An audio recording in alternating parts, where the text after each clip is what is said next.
ಈ ಗ್ರಾಮದವರು ಬಹಳ ವರ್ಷ ಶ್ರಮ ಪಟ್ಟು ಈ ದೇವಸ್ಥಾನದ ಹೊರಗಡೆ ಬೆಂಗಳೂರು, ಮೈಸೂರು, ಬೇರೆ ಬೇರೆ ಜೀವನವನ್ನು ನಡೆಸ್ತಕ್ಕಂಥ ಈ ಗ್ರಾಮದವರು 27ನೇ ಗ್ರಾಮದ ಅನೇಕ ನೌಕರ ಮಿತ್ರರು, ಅಧಿಕಾರಿಗಳು, ವ್ಯಾಪಾರಸ್ಥರು ತಮ್ಮ ಕೈಲಾದ ಕಾಣಿಕೆಯನ್ನ ದೇವರಿಗೆ ಕೊಡುಗೆ ಕೊಟ್ಟು ಇವತ್ತು 3 ಕೋಟಿ ರೂಪಾಯಿ ವೆಚ್ಚದಲ್ಲಿ ದೇವಸ್ಥಾನ ನಿರ್ಮಾಣ ಮಾಡಿದರೆ ನಾವು ನಿಜವಾಗಿಯೂ ಈ ಗ್ರಾಮದ ಜನತೆಗೆ ನಾವು ತುಂಬ ಹೃದಯದ ಅಭಿನಂದನೆ ಸಲ್ಲಿಸ್ತೇನೆ.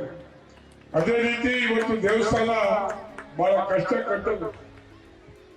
ಯಾರಾದ್ರೂ ಶತ್ರುಗಳಿಂದ ದೇವಸ್ಥಾನದ ಅಧ್ಯಕ್ಷ ಮಾಡಿದ್ರೆ ಸಾಕು, ಅವ್ರು ಚೆನ್ನಾಗಿ ಬಹಿಷ್ಕರಿತಾರೆ. ಯಾಕೆ ಮುಗಿಸಕ್ಕಾಗೋದಿಲ್ಲ. ಹಾಗಾಗಿ ಬಹಳ ಜನ ಹಳ್ಳಿಯಲ್ಲಿ ಸುತ್ತಿ, ಟೌನು ಪಟ್ಟಣ ಸುತ್ತಿ ತಮ್ಮ ಕೈಲಾದ ಕೊಡುಗೆಯನ್ನು ಕಲೆಕ್ಟ್ ಮಾಡಿ ದೇವಸ್ಥಾನ ಮಾಡಿದ್ದಾರೆ. ನಾವೆಲ್ಲ ದೇವರಲ್ಲಿ ಜೀವನ ಮಾಡಬೇಕು, ಮತ್ತೇನಿಲ್ಲ. ಈಗಾಗಲೇ 6 ತಿಂಗಳು 7 ತಿಂಗಳಾಯ್ತು, ಮಳೆ ಇಲ್ಲ. 37 ಡಿಗ್ರಿ ಸೆಲ್ಸಿಯಸ್ ಆಗಿದೆ. ರೈತ ತಟ್ಟಾಡಿಸ್ತಾವ. ಎಲ್ಲೋ ಒಂದ್ ಕಡೆ ಇವತ್ತು ಲಿಂಕ್ ಕ್ಯಾನಲ್ ಬಗ್ಗೆ ಮಾತಾಡಕ್ಕೆ ಬಯಸಲ್ಲ. ಕಾರಣ ಕೇಂದ್ರ ಸಚಿವ ಕುಮಾರ್ ಇರೋದ್ರಿಂದ ಅದ್ರ ಬಗ್ಗೆ ನಾನು ಮಾತಾಡೋದಿಲ್ಲ. ಯಾವ್ದಾರ ವೇದಿಕೆಯಲ್ಲಿ ಬಹಳಷ್ಟು ಮಾತಾಡಿದ್ದೀನಿ. ಇವತ್ತು ಏನು ಈ ದೇವಸ್ಥಾನ, ಇವತ್ತು ದೇವಸ್ಥಾನ ಕಟ್ಟಿರೋದು ಕಲ್ಲಿಂದಲೇ, ಮೆಟ್ಲು ಮಾಡಿರೋದು ಕಲ್ಲಿಂದಲೇ, ದೇವರು ಮಾಡಿರೋದು ಕಲ್ಲಿಂದ. ಹಾಗೆ ಮೆಟ್ಲು ಮಾಡ್ಬೇಕಾದ್ರೆ ಒಂದು 2-3 ಸರಿ ಫೋನ್ ಮಾಡಿದ್ರೆ ಸಾಕು, ಮೆಟ್ಲಾಯ್ತದೆ. ಕಲ್ಲು ಕಟ್ಟಬೇಕಾದ್ರೂ ಅಷ್ಟೇ ಒಂದು 5-6 ಸರಿ ಫೋನ್ ಮಾಡಿ ನಯಿಸ್ಕೊತದೆ. ಆದ್ರೆ ದೇವ್ರು ಮಾಡ್ಬೇಕಾದ್ರೆ ಲಕ್ಷಾಂತರ ಉಳಿಗಟ್ಟನ್ನ ಆ ದೇವ್ರು ತಿನ್ಬೇಕಾಗ್ತದೆ. ಹಂಗೆ ನಮ್ಮ ಕುಮಾರಣ್ಣ ಸತತವಾಗಿ 3 ಬಾರಿ ಆರೋಗ್ಯದಲ್ಲಿ ಏರುಪೇರಾದರೂ ಸಹ ತಮ್ಮೆಲ್ಲರ ಆಶೀರ್ವಾದದಿಂದ ಇವತ್ತು ನಮ್ಮ ಮನ್ ಕೂತಿರೋದೇ ನಮಗೆ ಧನ್ಯವಾದ. ಆ ಜಗನ್ಮಾತೆಯಲ್ಲಿ ಕೇಳಿಕೊಳ್ಳೋದು ಇಷ್ಟೇ, ಆ ಅಪ್ಪಗೆ ಆರೋಗ್ಯ ಕೊಟ್ಟು ಈ ರಾಜ್ಯದಲ್ಲಿ ಮತ್ತೊಮ್ಮೆ ಮುಖ್ಯಮಂತ್ರಿ ಆಗಿ ನಾವೆಲ್ಲರೂ ನೋಡೋ ಸೌಭಾಗ್ಯನ ಕಲ್ಪಿಸಬೇಕು ಅಂತ ಹೇಳಿ ಸಮರ್ಥದಲ್ಲಿ ನಾನು ಪ್ರಾರ್ಥನೆ ಮಾಡ್ತೇನೆ. ಇವತ್ತು ದಿವಸ ಅವ್ರಿಗೆ ಬಹಳ ತುರುವೇಕೆರೆ ತುಂಬಾ ಅಭಿಮಾನ.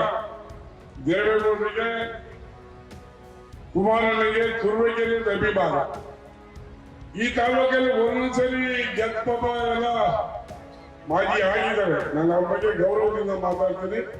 ಆದ್ರೆ ಕುಮಾರಣ್ಣ ಮತ್ತೆ ದೇವೇಗೌಡರ ಆಶೀರ್ವಾದದಿಂದ ನೀವು ನನ್ನನ್ನ 4 ಸಾರಿ MLA ಆಗಿ ಮಾಡಿದ್ದೀರಿ. ನಾನು ನಿಮಗೆ ತುಂಬಾ ಆಭಾರಿಯಾಗಿದ್ದೇನೆ. ಇದೆಲ್ಲವೂ ಸಹ ಕಾರಣ ಸನ್ಮಾನ್ಯ ದೇವೇಗೌಡರು ಕುಮಾರಣ್ಣವರ ಕೊಡುಗೆ ಈ ಸಂದರ್ಭದಲ್ಲಿ ಹೇಳಕ್ ಬಯಸ್ತಾರೆ. ಬಂಧುಗಳೇ, ಇವತ್ತು ಬರುವ ಕುಮಾರಣ್ಣ ಹೇಳ್ತಾ ಇದ್ರು, ನಾಮಂಗಲ ಭಾಗದಲ್ಲಿ ಒಂದು ಫ್ಯಾಕ್ಟ್ರಿ ಮಾಡಬೇಕು, ಒಂದು 25,000 ಜನಕ್ಕೆ ಕೆಲಸ ಕೊಡ್ಬೇಕು ಅಂತ ಅಪಾರವಾದ ಕಾಳಜಿ ಅವ್ರಿಗಿದೆ. ಯಾವ್ದಕ್ಕೆ ನಾನು ಹೇಳ್ತಾ ಇದ್ದೇನೆ, ಈ ಸರ್ಕಾರ ಇದೊಂದು ಕೆಟ್ಟ ಸರ್ಕಾರ. ನಾಗರಾಜನ ಬೈಕಬಹುದು. ಕಾರಣ ಏನಂದ್ರೆ, ಯಾಕೆಂದ್ರೆ ಅಧಿಕಾರದಲ್ಲಿರ್ತಕ್ಕಂಥ ಕುಮಾರಣ್ಣ ಕಾಳಜಿ ಇದೆ.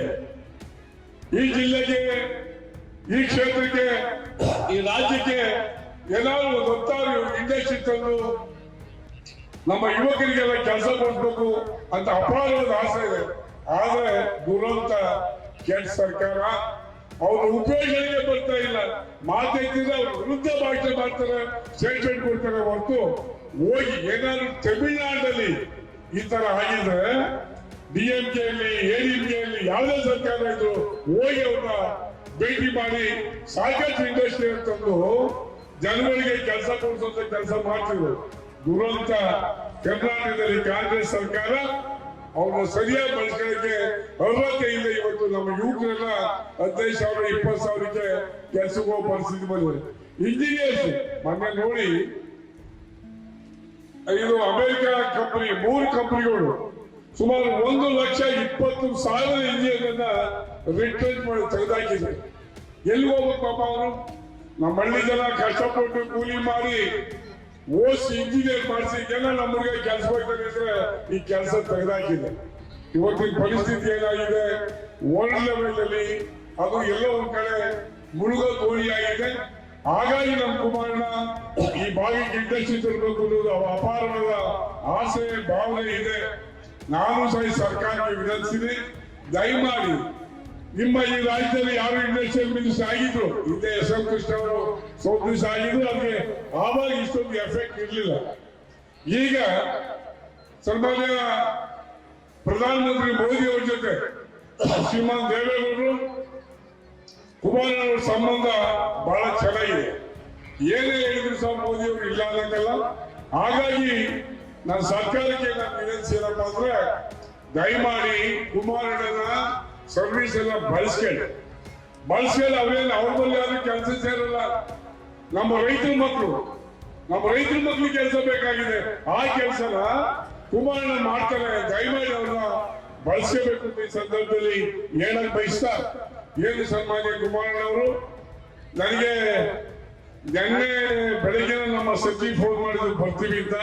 ಹಾಗಾಗಿ ನಾವು ಇದರಲ್ಲಿ ನಾನು ಸಹ ಈ ದೇವಸ್ಥಾನ ಕಟ್ಟಲಿಕ್ಕೆ ಸುಮಾರು 10 ಲಕ್ಷ ರೂಪಾಯಿ ದೇಣಿಗೆಯನ್ನು ಕೊಟ್ಟಿದ್ದೀನಿ. 50,000 ರೂಪಾಯಿ ಕ್ಯಾಶ್ ಅನ್ನು ಕೊಟ್ಟಿದ್ದೀನಿ. ಹೀಗಾಗಿ ದೇವಸ್ಥಾನ ನಮ್ಮ ಪೀಳಿಗೆ ಮುಂದಿನ ನಮ್ಮ ಹಿಂದವರು ಕಟ್ಟಿದ ಹಳೆ ದೇವಸ್ಥಾನ ನೋಡಿದ್ದೀನಿ, ಇಲ್ಲ ಅಂತಲ್ಲ. ಇವತ್ತು ಅವರೆಲ್ಲರೂ ಕೊಟ್ಟಂತ ಕೊಡುಗೆ ಆ ದೇವಸ್ಥಾನದ ತುಂಬಾ ಮಾಡರ್ನ್ ಆಗಿ ತುಂಬಾ ಚೆನ್ನಾಗಿ ಕಟ್ಟಿದ್ದಾರೆ. ಸಮಾಜ ಎಲ್ಲ ಒಂದ್ ಕಡೆ ದಿಕ್ ತಪ್ತಾ ಇದೆ. SLC PUC ಮಾಡ್ಕೊಂಡಂತ ಮಕ್ಕಳು ಹಳ್ಳಿಯಲ್ಲಿ ಆನ್ಲೈನ್ ಅದಕ್ಕೆ ಇದಕ್ಕೆ ಕೈ ವೇಸ್ಟ್ ಮಾಡಿ ಹಾಳಾಗ್ತಾ ಇದ್ದಾರೆ. ಅದು ಬೇಡ. ಎಲ್ಲ ಒಂದ್ ಕಡೆ ದೇವ್ರ ಸನ್ನಿಧಿ ತಗೊಂಡೋಗ್ಬೇಕು, ಜನನ ದೇವ್ರ ಕಡೆಗೆ ಅಟ್ರಾಕ್ಟ್ ಮಾಡಬೇಕು, ತನ್ಮೂಲಕ ಜನಗಳು ಒಳ್ಳೆ ಭಾವನೆ ಬೆಳಿಬೇಕು, ಒಳ್ಳೆ ಹಿತ ಬೆಳಿಬೇಕು ಅಂತ ನಾನು ಬೆಳಿಗ್ಗೆ ಒಂದು ಆರ್ಟಿಕಲ್ ಓದಿದೆ, ತುಂಬಾ ಖುಷಿ ಆಯ್ತು. ಒಬ್ಬ ಹೆಣ್ಣು ಮಗಳು ಬೆಳಗ್ಗೆ ಎದ್ದು ಕೂಲಿ ಮಾಡೋದು, ಸಾಯಂಕಾಲ ಮುಸ್ಲಿಂ ಅತ್ಯಂತ ಕಡುಬಡುವ ಮಗಳು 92% SLC ಪಾಸ್ ಮಾಡಿದ್ದಾರೆ ಅಂದ್ರೆ, ನಾನು ಅವ್ರಿಗೆ ಫೋನ್ ಮಾಡಿ ಹೇಳಿದೆ, ನಮ್ಮ ಕುಮಾರ ಹೋಗಮ್ಮ, ನಿಮಗೆ ಸಂಪೂರ್ಣವಾದ ಎಜುಕೇಶನ್ ಫೆಸಿಲಿಟೀಸ್ ಅವ್ರು ಕೊಡ್ತಾರೆ ಅಂತ ನಾನು ಎಲ್ರಿಗೂ ಫೋನ್ ಮಾಡಿದೆ. ನನ್ನ ಹತ್ರ ನಾನು ಕೈಲ ಸಹಾಯ ಮಾಡ್ತೀನಿ ಅಂತ ಹೇಳ್ತೀನಿ. ಕುಮಾರಣ್ಣವ್ರ ಯಾಕೆ ನಮ್ಮ ಹೆಣ್ಮಕ್ಳು ನಡಿಬೇಕು ಅಂದ್ರೆ, 5 ಗಂಟೆ ಮೇಲೆ ಹಳ್ಳಿಗೆ ಹೋಗ್ತಾಯಿರ್ಲಿಲ್ಲ. 2 ಪ್ಯಾಕೆಟ್ ಅಲ್ಲಿ 3 ಪ್ಯಾಕೆಟ್ ಸರಾಯಿ, ಬಲಗಡೆ ಪ್ಯಾಕೆಟ್ ಅಲ್ಲಿ 3 ಪ್ಯಾಕೆಟ್. ನಮ್ಮ ಅಕ್ಕಂದಿರಿಗೆಲ್ಲ ಗೊತ್ತಿದೆ ಆ ಕಥೆ ಏನು ಅಂತ. 6 ಗಂಟೆ ಮೇಲೆ ಊರಿಗೆ ನಾವೇ ಹೋಗ್ತಾಯಿರ್ಲಿಲ್ಲ. ಅಂತ ಪರಿಸ್ಥಿತಿನ ಜೊತೆಗೆ ಸರಾಯಿಯನ್ನು ರದ್ದು ಮಾಡಿದಂತ ಕೀರ್ತಿ ಸನ್ಮಾನ್ಯ ಕುಮಾರಣ್ಣನಿಗೆ. ದಯಮಾಡಿ ನಮ್ಮ ಹೆಣ್ಮಕ್ಳು ಅರ್ಥ ಮಾಡ್ಕೋಬೇಕು. ಹಾಗೆ ಲಾಸ್ಟ್ ಇವತ್ತು ನಾವು ನೋಡ್ತೀವಿ ಆನ್ಲೈನ್ ಎಲ್ಲ ಆಟ ಆಡಿ ಡಿಗ್ರಿ ಮಾಡಿದವರು, ಡಾಕ್ಟರು, ಇಂಜಿನಿಯರ್ ಸೂಸೈಡ್ ಮಾಡ್ಕೊಳ್ತಾರೆ ಸಾಲ ಮಾಡ್ಕೊಂಡು. ಅವತ್ತು ಸಹ ನಾವು ಮಳವಳ್ಳಿ ತಾಲೂಕು ಮೂಳೆ ಅಂತ ಗ್ರಾಮದಲ್ಲಿ ನಾನು ಕುಮಾರಣ್ಣ ಜೊತೆ ವಾಸ್ತವ್ಯ ಮಾಡಿದ್ವಿ. ಮೂಳೆ ಅಂತ ಗ್ರಾಮ ಆಯ್ತು ಮೂಳೆ ಅಂತ ಗ್ರಾಮ ವಾಸ್ತವ್ಯ ಮಾಡಿದ್ರಿ. ಅವತ್ತು ಒಂದು ಮನವಿ ಕೊಟ್ಟರು. ಅವರ ಹೆಣ್ಮಕ್ಳು, ನಮ್ಮ ಮಗ ನಮ್ಮ ಯಜಮಾನರು ಲಾಟ್ರಿ ತಗೊಂಡು ಹಾಳಾಗ್ತಾ ಇದ್ದಾರೆ, ಜೀವನ ಮಾಡಕ್ ತೊಂದರೆ ಆಗ್ತದೆ ಹೇಳಿದಾಗ ನೆಕ್ಸ್ಟ್ ಕ್ಯಾಬಿನೆಟ್ ನಲ್ಲಿ ಧೈರ್ಯ ತಗೊಂಡು ಆ ಲಾಟ್ರಿನ ಬ್ಯಾನ್ ಮಾಡಿದ್ರು. ಅರ್ಥ ಮಾಡ್ಕೋಬೇಕು. ಅವ್ರು ಕೊಟ್ಟಂತ ಕೊಡುಗೆ ಇವತ್ತು 25,000 2 ಲಕ್ಷವರೆಗೆ ಸಾಲ ಮನ್ನಾ ಮಾಡಿದ್ರು. 2 ಲಕ್ಷದವರೆಗೆ ಸಾಲ ಮಾಡಿದ್ರು ರೈತರಿಗೆ. ಈ ಸರ್ಕಾರ ಮಾಡಿದ ಯಾವ ಸರ್ಕಾರನೂ ಮಾಡಕ್ಕಾಗಿಲ್ಲ. ಒಬ್ಬ ದೇವೇಗೌಡರು ಸಣ್ಣ ರೈತನ ಮಕ್ಕಳು, ಅವ್ರ ಮಗ ಕುಮಾರಣ್ಣ ರೈತನ ಮಗ. ಹಾಗಾಗಿ ರೈತರ ಬಗ್ಗೆ ಹೆಚ್ಚು ಕಾಳಜಿಯನ್ನು ಹೊಂದಿರತಕ್ಕಂತ ಏಕೈಕ ರಾಜಕಾರಣಿ, ಏಕೈಕ ಮುಖ್ಯಮಂತ್ರಿ ಈ ರಾಷ್ಟ್ರದಲ್ಲಿ. ನಾನು ಈ ರಾಜ್ಯ ಕೇಳ್ತಾ ಇಲ್ಲ, ಈ ರಾಜ್ಯದಲ್ಲಿ ಇದ್ರೆ ಸನ್ಮಾನ್ಯ ಕುಮಾರಣ್ಣ ಅಂತ ಘಂಟಾಘೋಷವಾಗಿ ನಾನು ಹೇಳಕ್ ಬಯಸ್ತೀನಿ. ಬಂಧುಗಳೇ, ಅವ್ರಿಗೆ ಸಮಯ ಆಗಿದೆ, ಭಾಷೆ ಸಾಕು ಅಂತ ಹೇಳಿ ತಮ್ಮೆಲ್ಲರಿಗೂ ಹೊಂದಿಸಿ ಆ ಜಗನ್ಮಾತೆ ತಮಗೆಲ್ಲ ಒಳ್ಳೇದು ಮಾಡಿ ಅಂತ ಹೇಳಿ ನನ್ನ ಮಾತು ಮುಗಿಸ್ತೇನೆ. ಜೈ ಹಿಂದ್, ಜೈ ಜಗನ್ಮಾತೆ. If you like this video, ಬೇಗ ಲೈಕ್ ಮಾಡಿ, ಕಾಮೆಂಟ್ ಮಾಡಿ, ಶೇರ್ ಮಾಡಿ ಹಾಗೂ ಯೋಯೋ ಟಿವಿ ಕನ್ನಡವನ್ನು ಸಬ್ಸ್ಕ್ರೈಬ್ ಮಾಡಿ.